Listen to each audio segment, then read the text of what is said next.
shadows.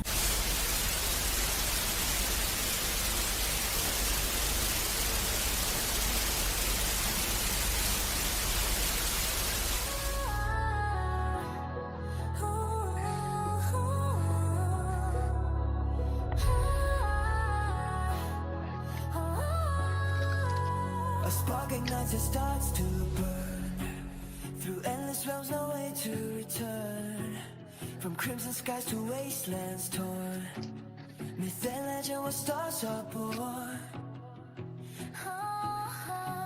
A million paths collide in the haze. Echoes of heroes lost in the maze. Planes walk in the multiverse. Through chaos and time we immerse. Legends rise and fade like sparks. Across the void we leave our marks.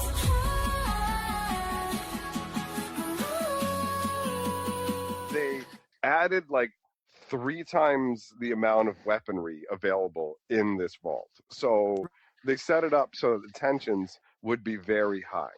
And then at the same time, there was a parallel cloning project that was going on, focused on, obviously, can you guess the name of the guy it was focused on? Gary! Yeah, you got it, buddy. You got it. So each of the Garys was grown in a lab, and there was some kind of defect in them that made Garys immediately hostile to anybody who wasn't a clone. And Right. they just kept making them. So they made like 50 some odd Garys to the point where their observation rooms were overcrowded with them. So what happened was, as they go along, they dealt with escalating violence. So somewhere up in the mid 50s, one of the Garys actually injured one of the doctors. So they started talking about destroying the extra clones to make room for further tests, and they basically just obviously treated the Garys as completely disposable. So you've got like, yeah, I know, it's honestly, it's insane. Like, it's, I would say that it's kind of impossible to think about the fact that there would be scientists willing to do this, but there are people who are missing fundamental parts of their humanity. Whispers crawl through the cracks like spiders in the dark.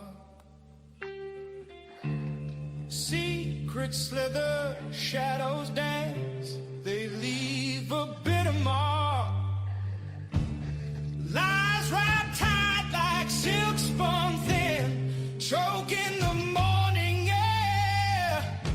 The truth you chase, it runs away, hiding where you dare.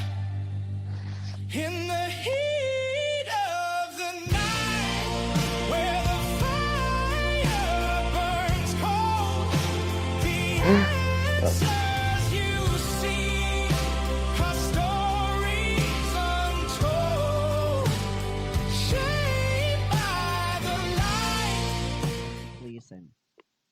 After everybody calms the fuck down. Is anybody alive coming out of the movie theater? Or just dead people? Just blood and body parts. All right, well, I'm going to try to go in again. And if I go back in time, I'm going to shoot the lock a few more times and see if it works. All right, yeah, throw me a D20.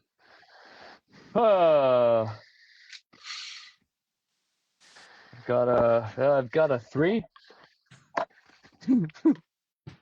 So you go in, and this time the force is more pronounced. It's more pronounced. It flings you back around a minute later. So you can feel the whiplash. It hits your neck, it hits your back. It's like you're almost trying to go through plexiglass. And the people going in, you're in the situation, you're just coming around the front, and people are going in, the door is closing, a minute later, the whole thing happens all over again. Can I try to run in and get in there before the door closes and just force my way through? The Or am I too door- late? Yeah, it's too late. So it flings you back the moment that you're coming back around. All right, Boom, boom, let the hollow idols fall. One by one, let the painted stories crawl till they're gone. Cayman roars back, tear the mask, crack the act, strip the gauze from the lie, hear the old world cry. Cayman roars back from the fire, from the black. Don't you think your members deserve much better than we know about Tilly Norwood, and we're heavily monitoring the situation? Like, you guys are unfucking believable. You know that. You're supposed to fight on behalf of us. That's what you're supposed to do. You're supposed to be representing everybody here. I realize you can't have a crystal ball and you can't think 20 steps ahead. But you're supposed to have that clairvoyancy. You're supposed to think somewhat ahead. That's the whole fucking point. That's the whole point. You're supposed to perceive of problems in the future and try to stop them.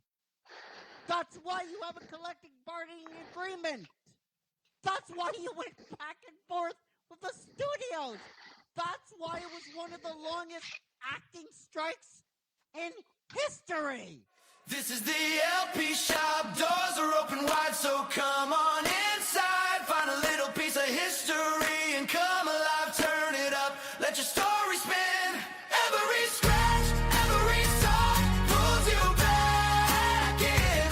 At the LP shop, doors are open wide.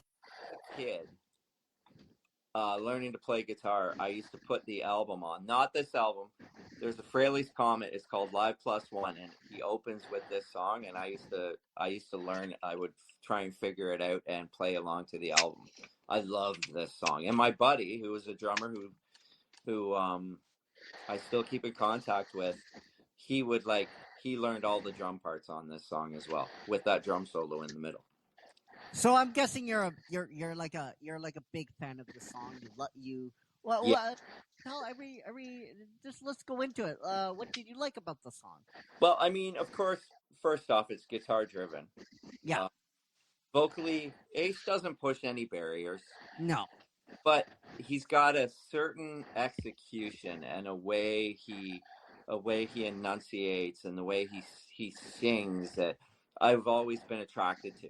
He's not the greatest singer in the world. No. I don't think he ever claimed to be. But there's just something cool.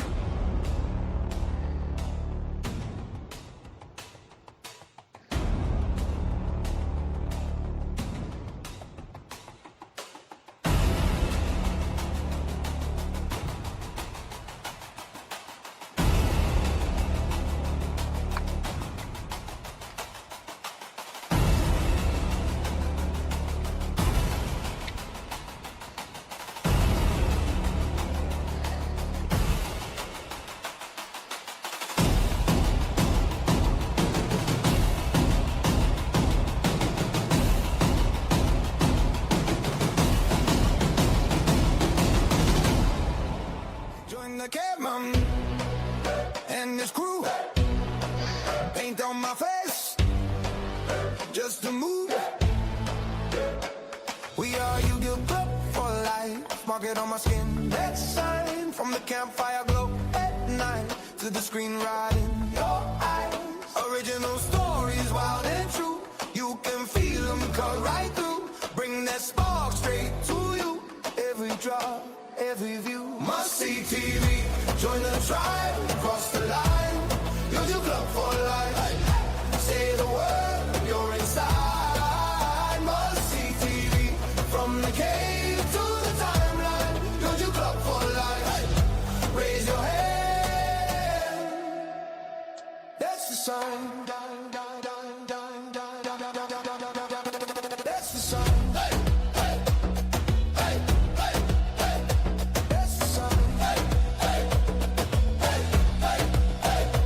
We don't scroll, we arrive, shouting names side by side. When the caveman calls, we rise. Hear that thunder in our cry. From the first beat, we commit. Once you're in, that's it. On the banner we left. Whole world watching this. Must see TV. Join the tribe, cross the line. You're your club for life. Say the word, you're inside. Must see TV. From the cave to the timeline. You're your club for life. Once you're in, I'll get them for life.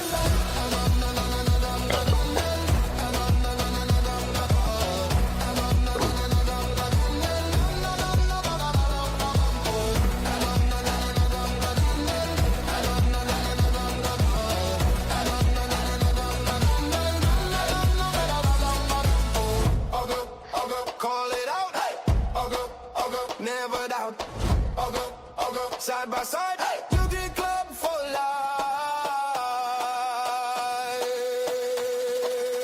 For life. For life. Must see TV. Join the tribe. Cross the line. You get club for life. Say the word. You're inside. Must see TV. From the cave to the timeline. You get club for life. Once you're in, you're in for life.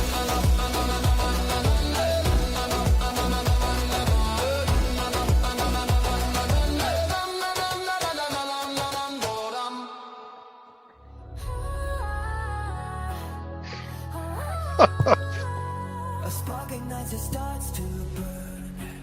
Through endless realms, no way to return. From crimson skies to wastelands torn. Myth and legend where stars are born. A million paths collide in the haze. Echoes of heroes lost in the maze. Planes walk in the multiverse. Through chaos and time we immerse. Legends rise and fade like sparks. Across the void we leave our marks.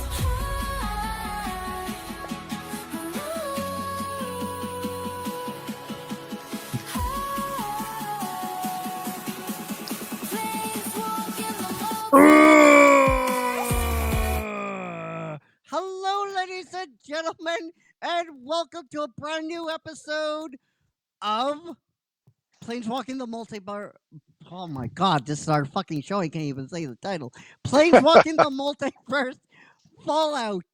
And we are continuing the fucked up shit of Vaults. So now I'm going to bring in my co-host for this episode, for all the episodes of Planeswalking the Multiverse, Mike Hatcher, aka the Magic Historian. How's it going, my friend? It's going good, buddy. How you doing? How you doing? Good. How you I'm doing? I'm good. I'm good. I want to give you a little bit of feedback. All You've right. you've done a good job incorporating what I talked about last time, where I said when you have everyone talking back to back, Yeah. it's hard to figure out what's going on. But I think that I've got I know I've got another tweak for you. Since you did a good job in incorporating that, I got a tweak that actually takes it to the next notch, because I was listening to this and I realized that instead of you having, because right now what you're doing is you're playing like the intro songs, a little like part of each intro song for each show, right? Yeah. Yeah. So here's what we do, because obviously you want to like maximize people understanding what's going on. So actually the best play goes like this. You play a clip from the particular show. And then right when that clip is done, instead of playing music for the next show, instead of that, what you do is you say the name of what that show was and who it's with. And then that way, after somebody listens to the clip, if they like it, they go, this is the show, this is who it's with. So you capitalize on the people you have on board, and you get the names of the shows out there rather than people trying to figure out what song connects to what. Oh yeah, all right. Well, next time we do a queue up, we'll think about incorporating that. There's a lot of feedback there. I appreciate it. It's not a lot of feedback. It's a real simple change. It's literally just say, like, you know how you just said, I'm doing Planeswalking the Multiverse with Mike Hatcher, also known as the Magic Historian. Boom. Just say that after the clip, and then everybody knows what it is. They want to look it up. They want to search it up. They're good. Right. Okay. I mean, it's your show. Do whatever you want. I just know you took the feedback from last time, so I didn't think to give you the better feedback. I listened and figured you might benefit from this. Well, I mean, here's the thing. I appreciate all the feedback we got from you. Like, absolutely. We were doing that anyway because I didn't like the problem was with all the clips. It was bleeding in too clean, and I needed a way to have that be a part. Like, I needed a buffer to split it up. Yeah, right. Absolutely. But Absolutely. The problem is, right, it's like 13 minutes, and I already tinkered with a version of that, and it made the queue up a little bit longer. What I'm saying shortens it, bro. Literally, you cut out the music. That's what I'm saying. Cut out those long clips of music and just say, this is the show with the person. That's way shorter. Right. People like the music, though. They do. Do they? Because you just did it. Didn't you just start this? Well, we have different queue up music, different theme music for all the different shows. I know. I know. Like, I heard a bunch of them in this intro. Yeah. But you get what I'm saying, though, right, brother? Yeah. Oh, absolutely. Like, you get that, like, this tells people the actual names of your show. So if they hear the actual clip and go, oh, look, they're playing D&D. How do I find the D&D thing? They're just going to listen to part of a song and go, I don't know. But if you actually say the name of the show, then they straight up, like, findability, bro. Absolutely. Absolutely. And the next time we do, like, a queue up thing, we'll definitely incorporate that. Yeah, I mean, do what you want. It's your show. At the end of the day, I don't get to tell you what to do. I just wanted to make sure you understood what I was saying. That's all. I appreciate that, man. I mean, I never would have thought to do the other queue up if I didn't have confirmation about that, right? And I know how much you care. I know how much, like, you will put effort into all this. That's part of the reason that I give you the feedback. Otherwise, if it seems like you didn't care, I'd just be like, whatever, you know? You didn't fucking care. You wouldn't have done that. Oh, I appreciate that. I know. Well, I know how much you care. I know how much you care, bro. That's like what I'm saying is. Yeah. No, obviously, I'm taking. I literally listened to it and it popped into my head, and I'm like, oh, if I wanted to, like, when I was listening to these different people, it's like I would have no idea how to find whichever show it was. So even I would benefit from hearing the names. You know what I mean? Yeah, for sure. All right. So thanks for having me on the show. I'm glad we were able to cover this, and I'll see you next time. Hey, yeah, everybody. Okay, everybody. No. So today we're talking about vaults. Yep. I mean, we could go on like 3-4 parts, and we probably will because this is so interesting. But before we do that, we have to give thanks to you guys. That's right. We have some growls, Mossy. I'm told that we have to shout out. All right. We've got 3 today. All right. Up first, we've got Eve Storm Photography. Eve Storm Photography. Thank you for tuning in. From us to you, you get a great big bad caveman. Up next is a familiar name. It's Jonathan Lotz. Jonathan Lotz, from us to you, you get a great big bad caveman. And last but not least, it's Chris Rowan. Chris Rowan. Thank you for watching / listening. From us to you, you got a great big bad caveman. So, we ended by talking about the Gary Vaults and some of the other nonsense. Where would you like to pick up with that today? I think that what we talk about next is vault 112. So Ooh, okay. yeah, as usual, it's going to be pretty horrific because Oh my. that's the deal. But interestingly enough, out of all of the vaults, Vault 112 was actually not meant to be horrible. Oh, So yeah, the idea behind it it was to just kind of basically mutated. It mutated into that essentially. That's what I'm. yeah. Well, speaking of, you know what, saying mutated, it's perfect to tie into the other vault that we have to talk about as well. So Ooh. well done. But like with this vault in particular, it was essentially created to be a paradise, right? So Hmm. this was one of the later vaults that they created. So it was made in like they started in 2068, finished it in 2074. It was designed. It was for less than 100 people, like 85 Yeah. people plus the person in charge of it. But it was meant to go on forever. They didn't have any sort of like built-in failures like some of the other stuff we talked about, and it was also built specifically to support the overseer Stanislaw Braun, which he's the guy who invented the Gek. Do you know what the Gek is? No. Okay, so there are these things called Geks. They're Garden of Eden creation kits. So they're essentially designed to turn like inhospitable terrain into something livable. It just basically is like it's like a Genesis creation device that could turn desert into nice verdant place to live kind of vibe. You know what I mean? So Yeah. once you end up leaving the vault and the whole world's been messed up by radiation or whatever, and you need to rebuild, these are meant to terraform part of the world into something sustainable, right? Yes. So that's the guy who was in charge of this vault ultimately was the guy who was responsible for creating those Genesis kits, right? Right. So this facility was meant to have a ton of people, well, by a ton, like 85 people living in these stasis chambers. They're like Yes. egg-shaped stasis pods, and they're hooked into a virtual reality simulator. So the pods, once you get in there, it can keep your body going pretty much forever, and it Yeah. monitors all of your vital stats, your stress levels. Like it just keeps track of everything for you. And the vault itself was powered by geothermal energy with robo brains handling all the maintenance. So the idea is that once the vault seals off, everybody can be in these pods, and no human is required to actually genuinely oversee it physically. It can all be done from inside the virtual reality system. So at Right. first, you had you had just regular residents in there. But Stanislaw Braun didn't start there. He ended up showing up there a little bit later after people had been already sealed in, put into the system. He was the director of Vault Tech Societal Preservation Program and the Right. head of Future Tech. So he basically was integral in creating the alternate purpose of the vaults. The purpose they told the public was, yo, we're going to do this to help mankind, but underneath it all, it was each one was a different experiment, right? So Right. the US Army basically was like, okay, we want you to work on advanced life preservation research.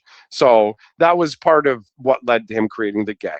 And then the Vault 112 was an indefinite virtual reality utopia that allowed select residents Oh, to live a like Futurama, that episode where all the old people went to like a alternate reality and their brain was uploaded to like old age retirement home, like Florida. yeah.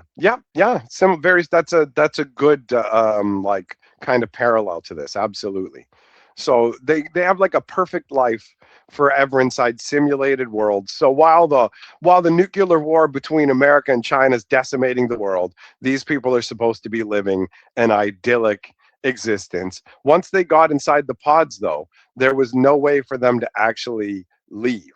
So Braun himself didn't have the same limitations. He obviously, as being somebody who helped orchestrate the whole thing, knew Right. more than anybody else. So when he entered into the simulation, he took control of it. So at first, everything was fine. He's just living in paradise with people. But overall, these people were all inside these pods for 200 years. So Right. after a while, Braun, because he's a narcissistic psycho with an insanely huge ego, and he doesn't give a shit about people, and he Right. also has massive anger issues. Yes. So he basically starts getting bored of the utopia and goes, you know what? Fuck it. I'm going to start torturing the people inside here. So Oh, Jesus, dude. yeah, Jesus. he would spend his time basically like torturing people. He would kill them over and over, and then he would erase their memories, right? And then Jesus. yeah, he would basically wipe their memories, resurrect them, and do it over and over. And he did it for like the 200 years, the entire time. So basically, he's of the thought that That's I can do fucked whatever I up, want with dude. these people. That's I fucked know, up. bro. He considers them toys to mess around with, and he also believes that like they owe their existence to him because they've been in these pods for 200 years, and if they were to try and leave the pods, they would crumble to dust essentially. So they're still in the pods, and you can see, like, if you were outside, if you showed up at the vault, you would see them kind of twitching and making these crazy little gestures as they as they were trying to like basically like shake themselves out of what's going on, but they don't really know Jesus. they're in a simulation, right? Jesus. So Fuck. yeah, he basically and Braun kept records of everything that he was doing. So he started out bored and then just becoming more and more of a dick. So at first he had like the Toucan Lagoon, which is a tropical beach paradise, but the people living there kept getting eaten by sharks. So that amused him for a while. And then he had them. Jesus. Yeah, bro. And then you go from a tropical beach into an icy alpine ski resort, the Slalom Chalet, and he would just randomly kill people. Like think like a horror movie where people like what am I thinking of here? What's that movie where people just keep like dying randomly? Like you're driving in your Oh, car and all these yeah. logs fall off. Man. Final Destination. Yeah. Right? Final. Yeah. Think yeah. like Final Destination. So somebody would like slip on the stairs and impale themselves on a fence, stuff like that, right? Jesus. So yeah, he went through a bunch of them and then ended up with Tranquility Lane, which was the last simulation and ran the longest. And this was Right. 1950s style American suburbs in a cul-de-sac that was modeled on Braun's hometown, but idealized as a safe pre-war style America. And this one went on for decades and decades. And Braun basically would show up as different people, but he liked to run around as a little creepy little girl named Betty. And so he like the residents are unaware of what's going on. Every once in a while, they would sometimes figure it out, but he would just erase their memories because he could literally reveal to them, check it out. You're in a simulation. I could do whatever I want to you and mess with them, torture them, and then they don't know. Right? Holy shit! Yeah, and he also, as a complete fucking dickhead, created a Chinese invasion failsafe subroutine where essentially, basically a permanent end to the program, where if there was a Chinese invasion, it would kill everybody in the stasis pods except for him.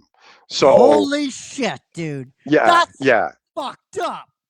Yeah, he was a real ball bag, and like by the end of it, by the time that like you find it like in game or whatever, there's only about a dozen people left, and they're trapped in there, and basically yeah, it's genuinely messed up. Like when you arrive there, you in the game, you show up there looking for your father, and your father is actually one of the people. He got into one of these stasis pods afterwards and got pulled into the same thing. So he's trapped in there, and so then you get into the pod yourself, and there's only two outcomes that you can get. Either you play along with Braun's twisted games and do whatever you want, and then he ends up releasing you and your dad, but everybody else remains trapped, or you activate the Chinese invasion situation where virtual Chinese soldiers kill all the residents and their real bodies too, because all safety protocols get disabled on every pod but his. And then this Braun is is left. fucking dark, dude. That's Jesus. I know, right?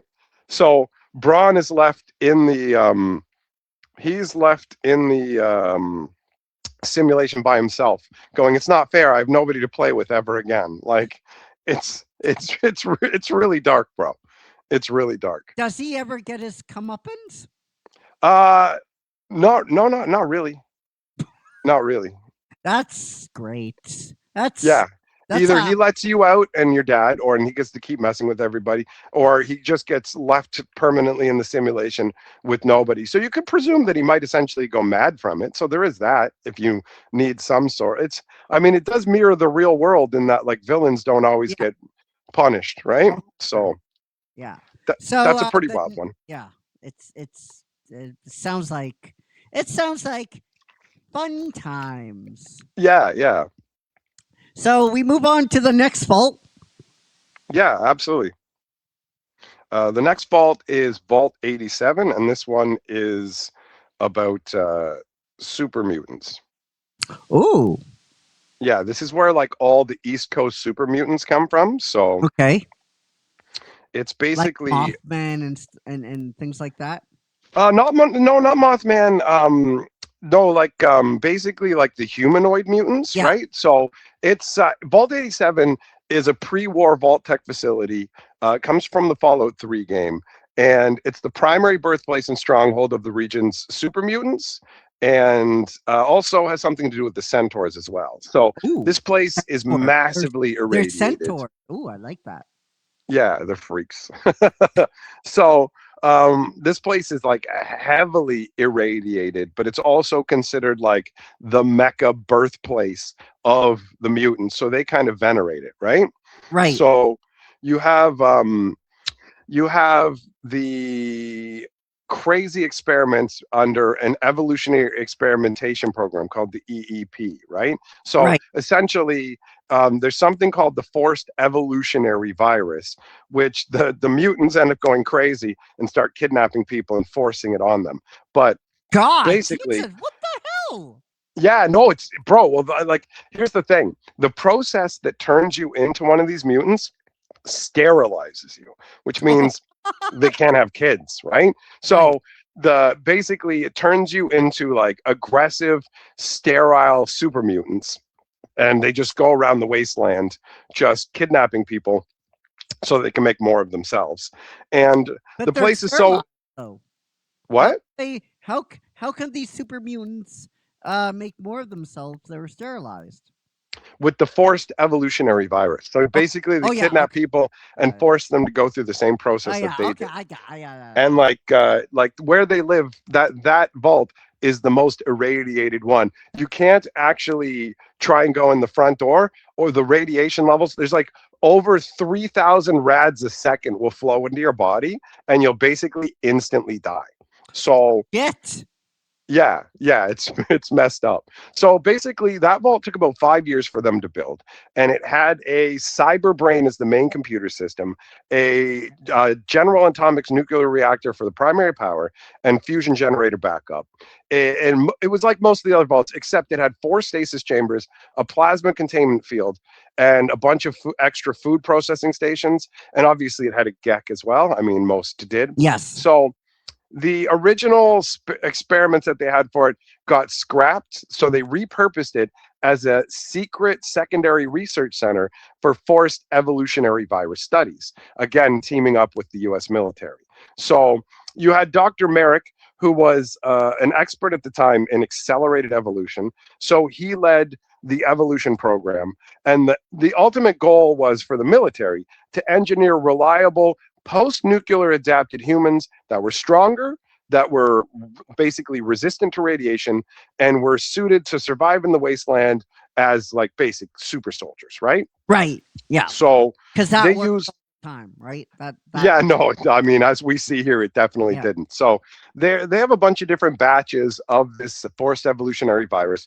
The one that they used for this was 1100, basically 111, which I mean, I don't know about the other one, so whatever. But anyways, the overseer and the security forces of the vault were aware of what was going on, but the actual vault dwellers had no idea they were being used as test subjects. So the people who died from the forced evolutionary virus were basically written down in the medical records as unexplained, undefined, as a cover-up.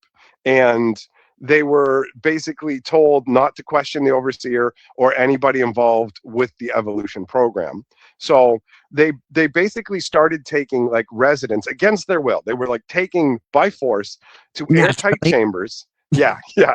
They were taken to airtight chambers and exposed to concentrated forced evolutionary virus. Jesus! So yeah, it's really messed up.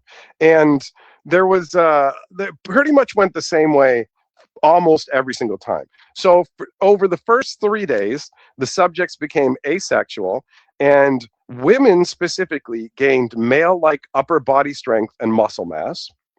And then by day, by day 10, I threw up in my mouth a little bit. by day 10, the skin thickened and they became more resilient to radiation and like theoretically combat as well. But then the real problem hit around the less attractive. Oh yeah, definitely. I mean, they're already like asexual, and then their skin thickens up. Yeah. So 2 weeks in is when you run into the real problems, Just where like- they start. What's that? Just like my ex-wife. Well, I don't know. Is this what happened to her? Did she have severe mental degradation? Oh, sometimes, sometimes she did. She absolutely did. So like basically like 2 weeks in, their minds would start to degrade. So they would be seized by like fits of crazy rage, anxiety, hostility. And then what happened was those people would essentially just be incinerated. And then they would disinfect the room and bring somebody else and force them through the same. Holy shit, what the fuck's wrong with these people? Well, they were using them as test subjects, and they looked at it and went, okay, the physical gains aren't worth the broken mentality of these people, so just get rid of them, you know? Yeah. So basically, almost every experiment produced inferior mutants. So you ended up with like grotesque, hideously mutated people. Some of that was the basis for centaurs, but the first ones that were successes, or even just kind of successes, ended up breaking out. They overpowered security and ran wild in the vault. And then they basically either killed off or forcibly mutated the rest of the people in the vault. So the overseer and guards were overwhelmed, and that's essentially where the East Coast super mutant. Yeah, that's where they came from. So they basically spread out, obsessed with preserving their species because of their sterility. They would kidnap humans from settlements, and they would bring them back to Vault 87, and then they would dip them in the forced evolutionary virus. Straight up dunk them on into the stuff. It created more super mutants, but tons of failed subjects as well. And they did that for about 200 years until around 2277, they started to run out of the forced evolutionary virus. So they had to spread out looking for more sources of it. And the vault they were living in started to fall apart because there weren't people there really to maintain it the same way. But it's still it was still considered their holy ground, their birthplace. And they did convert medical rooms into prisons for defective mutants and stuff. There was one notable success story. Fox, who was a mutant, retained high intelligence, but he was sealed in isolation room 5 by himself for decades. He was able to access the mainframe terminal in his cell, so he ended up studying history, literature, science, fiction, a bunch of other things. So he's really the only like full-on genuine success of the program. So it's an absolutely wild vault and a wild scenario. Holy shit, dude. Like, holy fuck. Yeah. Those two vaults are wild. Dark, yeah. It's dark. It's wild. And there's still like every vault pretty much that's worth talking about is super fucked up. The stuff to do super soldiers. The next time we're going to talk about when they started trying to create children super soldiers. And like, if you think it's bad experimenting on adults and this, wait until you hear about what they did to the kids. All right. Okay, guys. Well, let us know what you thought down below. I am mentally scarred, and I've been around for over 5,000 years. So, let us know all that good stuff down below. And if you're watching us on Twitch, hello, and doodly do the booply boops down below. That's how it works, right, Mike? That's right, buddy. Boople me down below, bro. Yeah, that's boop me. That's right.